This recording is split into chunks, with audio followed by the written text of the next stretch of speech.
Price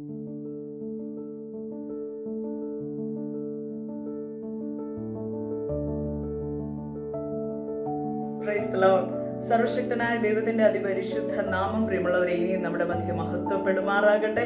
2025 അവൻ നമ്മെ വിട്ട് കടന്നു പോയിരിക്കുന്നു. 2026 എന്ന മനോഹരമായ വർഷത്തിലേക്ക് നാം പ്രവേശിക്കുകയാണ്.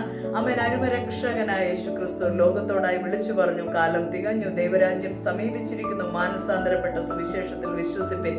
അവൻ പ്രിയമുള്ളവരെ, കാലം തികഞ്ഞു എന്ന നമ്മുടെ അരുമരക്ഷകൻ വിളിച്ചു പറഞ്ഞ ആ കാലത്തിന്റെ തികവിലാണ് നാം ആയിരിക്കുന്നത്. അതായത് അന്ത്യ കാലഘട്ടത്തിന്റെ അന്ത്യ നിമിഷങ്ങളിൽ നാം ആയിരിക്കുന്നു. ലോകരാഷ്ട്രങ്ങൾ അത് വിളിച്ചു പറയുന്നു. ഭൂമിയുടെ അറ്റം വരെയും സുവിശേഷം എത്തിയിരിക്കുന്നു. അതിന്റെ അലയൊലികൾ നാം കണ്ടു തുടങ്ങിയിരിക്കുന്നു. അവൻ ജാതി ജാതിയോട് എതിർക്കുന്നു, രാജ്യം രാജ്യത്തോട് എതിർക്കുന്നു. യുദ്ധശ്രുതികൾ വർദ്ധിച്ചുകൊണ്ടിരിക്കുന്നു. ഇനി കാലമേറെയില്ല. നമുക്കറിയാം, ആർക്കും നന്നാക്കി കൂടാതെ വണ്ണം അവൻ ലോകം മനുഷ്യൻ നശിച്ചുകൊണ്ടിരിക്കുകയാണ്. ശാസ്ത്രത്തിന് അവൻ മനുഷ്യനെ പിടിച്ചു നിർത്തുവാൻ കഴിയുന്നില്ല. അവൻ മനുഷ്യന്റെ അറിവിനോ അവൻ ഉയർച്ചയ്ക്കോ വളർച്ചയ്ക്കോ അഭിവൃദ്ധിക്കോ ഒന്നിനും അവൻ മനുഷ്യനെ നന്നാക്കുവാൻ കഴിയാതെ വണ്ണം അവൻ ജാതി ജാതിയോട് എതിർക്കുന്നു, വംശം വംശത്തോട് എതിർക്കുന്നു. അവൻ എങ്ങും യുദ്ധശ്രുതികളും സംഘർഷങ്ങളും മാത്രം. മനുഷ്യനെ നോക്കുമ്പോഴോ മനുഷ്യൻ പാപത്തിൽ അവൻ മൂക്കുകുത്തി വീണിരിക്കുന്നു. ഏറ്റവും അധമനായി മനുഷ്യൻ മാറിയ കാലഘട്ടം വേറെയില്ല. അവൻ 2000 മുതൽ 2025 വരെ നാം പരിശോധിക്കുകയാണെങ്കിൽ ഇത്രത്തോളം അധമമായി മനുഷ്യൻ മാറിയ കാലഘട്ടം വേറെയില്ല. പ്രത്യേകിച്ചും ഈ 5 വർഷത്തിനുള്ളിൽ അവൻ മനുഷ്യർക്ക് എന്താണ് സംഭവിച്ചത്? മൃഗങ്ങളെക്കാൾ അധപതിച്ച മനുഷ്യൻ എന്ന പേരിന് യോഗ്യനല്ലാതായി മാറിക്കൊണ്ടിരിക്കുന്നു. ഈ കാലഘട്ടത്തിൽ ദൈവത്തിന്റെ കോപം ഭൂമിയിലേക്ക് വരുവാൻ ഇനി താമസിക്കുകയില്ല. ദൈവത്തിന്റെ ന്യായവിധി ഇതാ വേഗം വരുന്നു. ദൈവത്തിന്റെ ന്യായവിധി ഭൂമിയിലേക്ക് വരുവാൻ പോകുന്നു. ഭൂമി പൊടുപൊടെ പൊട്ടുവാൻ പോകുന്നു. അവൻ കീറുവാൻ പോകുന്നു. ഭൂമിയിലെ മൂലപദാർത്ഥങ്ങൾ കത്തി അഴിയുവാൻ പോകുന്നു. ആകാശം കൊടുമുഴക്കത്തോടെ ഒഴിഞ്ഞു പോകുവാൻ പോകുന്നു. എന്തുകൊണ്ട് ഇത് സംഭവിക്കുന്നു? ഭൂമി അകൃത്യം കൊണ്ട് നിറഞ്ഞതുകൊണ്ട്. ദൈവം മനുഷ്യനെ ഭൂമിയിൽ വാഴുവാനാക്കി വെച്ചു. എന്നാൽ മനുഷ്യൻ അധമമായത് പ്രവർത്തിച്ച് ഭൂമിയെ അശുദ്ധമാക്കിയിരിക്കുമ്പോൾ ഇനിയും ദൈവത്തിന് നോക്കി നിൽക്കുവാൻ കഴിയുകയില്ല. തന്റെ പൊന്നോമന പുത്രനായ യേശു ക്രിസ്തുവിലൂടെ ദൈവം ഒരുക്കിയിരിക്കുന്ന നിത്യരക്ഷ അവകാശമാക്കാത്ത സകലരും ഒരുപോലെ ചത്തുപോകുന്ന കാലം വരാൻ പോകുന്നു. പ്രിയമുള്ളവരെ, ഇതൊരു കഥയല്ല, അവൻ സങ്കല്പമല്ല. ഭൂമിയിൽ അവൻ ചരിത്രം ശേഷിപ്പിച്ചിരിക്കുന്ന സത്യങ്ങൾ അവൻ ദൈവത്തിന്റെ ന്യായവിധിയോടുള്ള ബന്ധത്തിൽ ഇന്നും നമുക്ക് മുന്നിലുണ്ട്. അവൻ നോഹയുടെ പെട്ടകം നോഹ പണിയുമ്പോൾ ലോകത്തോടായി ദൈവത്തിന്റെ അരുളപ്പാട് അറിയിച്ചു. പക്ഷെ ജനം തിരിയുവാൻ തയ്യാറായില്ല. അധമമായത് പ്രവർത്തിച്ച് സന്തോഷിച്ച ആ മനുഷ്യരുടെ മധ്യേ ദൈവത്തിന്റെ ന്യായവിധി സ്വർഗത്തിൽ നിന്ന് വന്നു. അന്ന് അവൻ നോഹയും അവൻ തന്റെ കുടുംബവും അല്ലാതെ മറ്റാരും രക്ഷപ്പെട്ടില്ല. 8 പേർ മാത്രം നോഹ ഒരുക്കിയ പെട്ടകത്തിൽ മനുഷ്യരായി രക്ഷപ്പെട്ടുവെങ്കിൽ അവൻ അതിനുശേഷവും ദൈവത്തിന്റെ മനസ്സലിവ് ലോകത്തെ വീണ്ടും അവൻ സന്ദർശിച്ചു. അന്നും ലോത്തിലൂടെ അവൻ നീതി പ്രസംഗിക്കുവാൻ ഇടയായി. എന്നാൽ ആരും വിശ്വസിക്കുവാൻ ഇടയായില്ല. ഒടുവിൽ ലോത്തിനെയും കുടുംബത്തെയും മാറ്റി അവൻ സോദോം ഗൊമോറ സ്വർഗത്തിൽ നിന്ന് തീ ഇറക്കി നശിപ്പിച്ച് ഇന്നും ഭൂമിയിൽ അതും ചരിത്രരേഖയായി കിടക്കുന്നു. അവൻ എന്നാൽ പറയട്ടെ പ്രിയമുള്ളവരെ, ഈ അന്ത്യന്യായവിധി അങ്ങനെയല്ല. ഭൂമിയുടെ ഏതെങ്കിലും ഒരു ഭാഗമല്ല നശിക്കുവാൻ പോകുന്നത്. മുഴുവൻ മാനവരാശിയും അവൻ ദൈവത്തെ കീഴ്പ്പെടാത്ത, ദൈവത്തിന്റെ സന്നിധിയിൽ ദൈവത്തിന്റെ പദ്ധതി പ്രകാരം മനസ്സ് പുതുക്കി രൂപാന്തരപ്പെടുവാൻ മനസ്സില്ലാത്ത, മാനസാന്തരപ്പെടാത്ത സകലരും ഒരുപോലെ കൊതുക് ചത്തുപോകുന്നത് പോലെ ചത്തുപോകുമെന്നാണ് വചനം പ്രഖ്യാപിക്കുന്നത്. വിശുദ്ധ ബൈബിൾ അവൻ സത്യം മാത്രം വിളിച്ചു പറയുന്ന ദൈവശ്വാസീയമായ പുസ്തകമാണ്. ഈ പുസ്തകത്തിൽ രേഖപ്പെടുത്തിയിരിക്കുന്നത് അപ്പോസ്തല പ്രവൃത്തികൾ 3-ാം അധ്യായം അതിന്റെ 18 മുതലുള്ള വാക്യങ്ങൾ ഇപ്രകാരമാണ്. ദൈവമോ തന്റെ ക്രിസ്തു കഷ്ടം അനുഭവിക്കുമെന്ന സകല പ്രവാചകന്മാരും മുഖാന്തരം മുന്നറിയിച്ചത് ഇങ്ങനെ നിവർത്തിച്ചു. അതായത് കാൽവരി ക്രൂശിൽ യേശു കർത്താവ് മരിക്കും എന്നുള്ളത് അവൻ നൂറ്റാണ്ടുകൾക്ക് മുന്നേ ദൈവം മനുഷ്യരോട് അറിയിച്ച സത്യമാണ്. പ്രിയമുള്ളവരെ, അവൻ പ്രവാചകന്മാരിലൂടെ അത് അറിയിക്കുമ്പോൾ അധികം പേർക്കും അത് വെളിപ്പെട്ട് കിട്ടിയില്ല. എന്നാൽ കാലസമ്പൂർണതയിൽ യേശു ക്രിസ്തു ഭൂമിയിൽ മനുഷ്യനായി ജനിച്ചു. ദൈവപുത്രനായ യേശു ക്രിസ്തു ഭൂമിയിൽ വന്നത് മരിക്കുവാനായിട്ടാണ്. കാൽവരി ക്രൂശിൽ സകല മാനവരുടെയും അവൻ പാപത്തിന്റെ ശമ്പളമായ മരണം സ്വന്തം ശരീരത്തിൽ ഏറ്റുവാങ്ങി അവൻ ഒരു അകൃത്യയാഗമായി തീർന്ന യേശു ക്രിസ്തു ശാപമരത്തിൽ തൂങ്ങിയത് നിങ്ങൾക്ക് ഓരോരുത്തർക്കും എനിക്കും വേണ്ടിയിട്ടാണ്, നമ്മുടെ പാപത്തിന്റെ പരിഹാരമായിട്ടാണ്. അത് നാം വിശ്വസിക്കുകയാണെങ്കിൽ നിത്യജീവനുണ്ട്. അത് ദൈവം ഒരുക്കിയ മഹാപദ്ധതിയാണ്. ആമേൻ. അത്തരത്തിൽ നിവർത്തിച്ചു എന്ന് ദൈവവചനം ഇവിടെ സൂചിപ്പിക്കുന്നു. ആകയാൽ നിങ്ങളുടെ പാപങ്ങൾ മാഞ്ഞു കിട്ടേണ്ടതിന് മാനസാന്തരപ്പെട്ട് തിരിഞ്ഞുകൊള്ളുവിൻ. എന്നാൽ കർത്താവിന്റെ സമുഖത്തു നിന്ന് ആശ്വാസകാലങ്ങൾ വരികയും നിങ്ങൾക്ക് മുൻ നിയമിക്കപ്പെട്ട ക്രിസ്തുവായ യേശുവിനെ അവൻ അയക്കുകയും ചെയ്യും.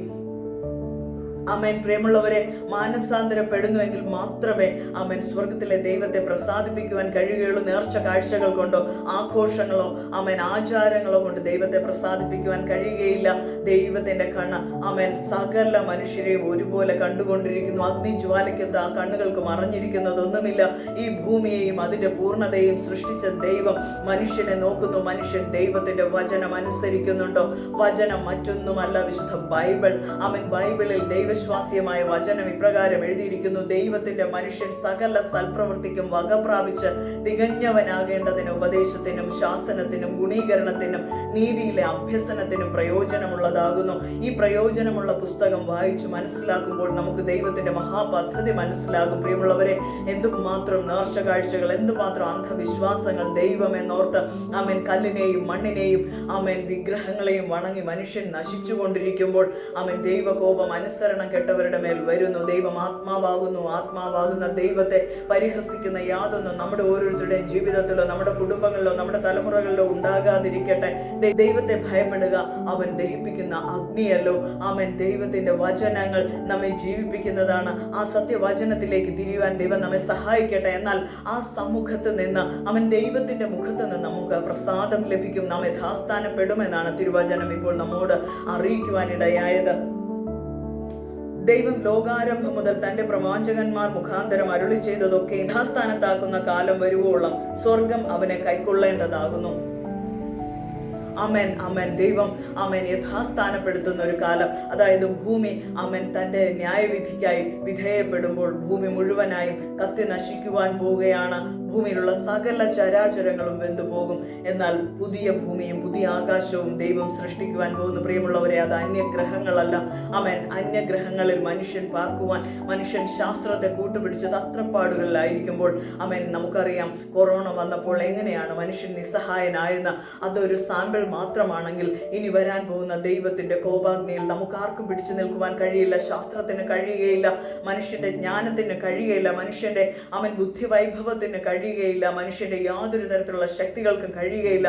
മനുഷ്യനെ പാപത്തിലേക്ക് വലിച്ചു കൊണ്ടുപോകുന്ന പൈശാചിക ശക്തികൾക്ക് രക്ഷിക്കുവാൻ കഴിയുകയില്ല. അന്ധവിശ്വാസങ്ങൾക്കും അനാചാരങ്ങൾക്കും അനുഷ്ഠാനങ്ങൾക്കും കഴിയുകയില്ല. ഏകസത്യ ദൈവത്തിലേക്ക് തിരിയുവാൻ ഇനിയും സമയം വൈകരുതേ. അവൻ ഈ പുതുവർഷത്തിൽ ഒരു പുതിയ തീരുമാനത്തോടെ മുന്നേറാം. ജീവനുള്ള ദൈവത്തെ എനിക്കറിയണം. പിതൃപുത്ര പരിശുദ്ധാത്മാവാകുന്ന ഏക സത്യ ദൈവത്തെ കുറിച്ച് പറയുന്ന പുസ്തകമായ വിശുദ്ധ ബൈബിൾ എനിക്ക് മനസ്സിലാക്കണം.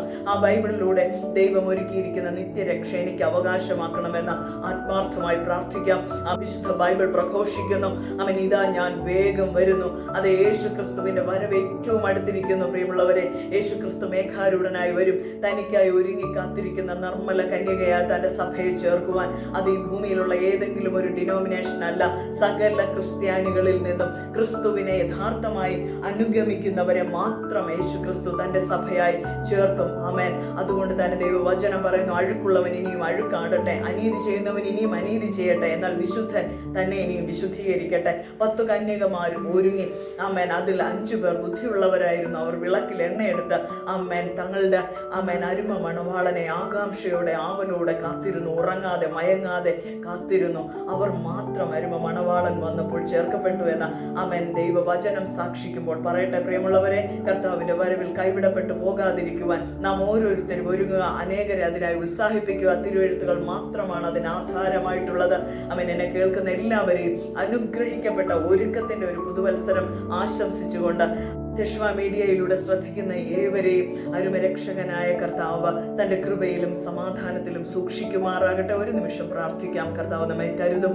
അവൻ സർവശക്തനായ ദൈവം, ഞങ്ങളുടെ വാത്സല്യ സ്വർഗീയ പിതാവെ, അനുഗ്രഹിക്കപ്പെട്ടതും വിലയേറിയതുമായ ഈ സമയത്തിൽ കർത്താവെ പുതിയൊരു വർഷത്തിലേക്ക് പ്രവേശിക്കുവാൻ ദൈവം അവിടെ നിന്ന് ഇടയാക്കി. അവൻ മുൻ വർഷങ്ങളെ പോലെ അല്ല കർത്താവെ, കാലത്തിന്റെ അന്ത്യ നിമിഷങ്ങളിൽ ഞങ്ങൾ ആയിരിക്കുന്നു. ഈ 2026 കർത്താവിന്റെ വരവ് ഉണ്ടാകുമോ ഇല്ലയോ എന്ന് ഞങ്ങൾക്ക് അറിയില്ല. അതോ വരും വർഷങ്ങളിൽ 27-ലോ 28-ലോ 29-ലോ 30-ലോ അറിയില്ല. കാണുന്നില്ല നാഥനെ. എങ്കിലുമോ നാഥ, ഏറ്റവും അടുത്തിരിക്കുന്ന എൻ്റെ കർത്താവിന്റെ വരവ് ഏറ്റവും അടുത്തിരിക്കുന്ന അവിടുത്തെ സന്നിധിയിൽ അവൻ 1000 ദിവസം ഒരു ദിവസം പോലെയും, അവൻ ഒരു ദിവസം 1000 സംവത്സരം പോലെയും ഇരിക്കുന്നു. അവൻ സംവത്സരങ്ങളെ നന്മ കൊണ്ട് അലങ്കരിക്കുന്ന കർത്താവെ, അടികളെ കേൾക്കുന്ന സകലരും ഈ നാളുകളിൽ ഉണർവിലേക്ക് വരട്ടെ, ഉണർത്തപ്പെടട്ടെ. കർത്താവ് എന്തിനൊക്കെയോ വേണ്ടി വിരഞ്ഞോടുന്ന അനുഭവങ്ങൾ മാറട്ടെ. ആമേൻ. ഹല്ലേലൂയ. കാര്യസാധ്യത്തിനായി ദൈവത്തിന്റെ പിന്നാലെ നടക്കുന്ന അനുഭവങ്ങൾ മാറട്ടെ. ദൈവിക കൽപ്പനകൾ അനുസരിച്ച് ദൈവവരവിനായി ഒരുങ്ങി കാത്തിരിക്കുവാൻ, ദൈവപുത്രനായ അരുമരക്ഷകനായ വീണ്ടെടുപ്പുകാരനായ ആമേൻ യേശു ക്രിസ്തുവിനെ അവലോടെ കാത്തിരിക്കുന്ന ദൈവസഭ അവൻ ഒരുക്കപ്പെടുന്നതിനായി സ്തോത്രം ചെയ്യുന്ന കർത്താവെ, വാട്ടം ചുളുക്കം ഒന്നുമില്ലാതെ അവൻ നിഷ്കളങ്കയായി കുറുപ്രാവിനെ പോലെ ഒരുങ്ങി കാത്തിരിക്കുന്ന അവിടുത്തെ സഭയെ ചേർക്കുവാൻ അവിടുന്ന് വേഗം വരുന്നു. അവൻ ആ വരവിൽ പ്രത്യാശയോടെ ആയിരിക്കുവാൻ എല്ലാ പ്രിയപ്പെട്ടവരെയും കുടുംബമായി ദൈവം സഹായിക്കണമെന്ന് പ്രാർത്ഥിക്കുന്നു. അമ്മേൻ. മുൻപന്മാർ പിൻപന്മാരും പിൻപന്മാർ മുൻപന്മാരുമാകുമെന്ന ദൈവവചനം പറയുമ്പോൾ ചിലർ കൂടി കർത്താവെ ദൈവസന്നിധിയിലേക്ക് ചേർന്ന് വരട്ടെ. ക്രിസ്തുവിനെ അറിയാത്തവർ അമ്മേൻ ജാതികളിൽ നിന്ന് വിളിച്ച് വേർതിരിക്കപ്പെടുമാറാകട്ടെ. കർത്താവിന്റെ വാത്സല്യകരം ആകർഷിച്ച് ചേർത്തണയ്ക്കണമേ എന്ന് പ്രാർത്ഥിക്കുന്നു. കർത്താവെ ഹല്ലേലൂയ. കൊയ്ത്ത് വളരെയുണ്ട്, സത്യവേലക്കാരെ ചുരുക്കം. കൊയ്ത്തിന് യജമാനോട് വേലക്കാർക്കായി അപേക്ഷിക്കാൻ കൽപ്പിച്ച കർത്താവെ, അന്ത്യ നിമിഷങ്ങളിലെ ശുശ്രൂഷ ചെയ്യുവാൻ അവൻ ചില മെനക്കെട്ട് നിൽക്കുന്നവരെ എന്റെ ദൈവം വിളിച്ച് വേർതിരിക്കുന്നതിനായി, ചില യൗവനക്കാരെ വിളിച്ച് വേർതിരിക്കുന്നതിനായി സ്തോത്രം. അവൻ പ്രത്യേക നിയോഗം പ്രാപിച്ചു ചിലർ കൂടി കർത്താവിന്റെ വയലിലേക്ക് ശക്തിയോടെ ഇറങ്ങട്ടെ. അന്ത്യസമയങ്ങളിലെ ഉത്സാഹത്തോടെ, അവൻ ഉത്സാഹത്തിൽ മടുപ്പില്ലാതെ ആത്മാവിൽ എരിവുള്ളവരായി കർത്താവിനെ സേവിക്കുവാൻ ചിലർ കൂടി അരമുറുക്കുന്ന വർഷമായി ഇത് തീരട്ടെ. യേശു കർത്താവിൻ ധന്യ തിരുനാമത്തിൽ. ആമേൻ. ജീസസ്. ആമേൻ.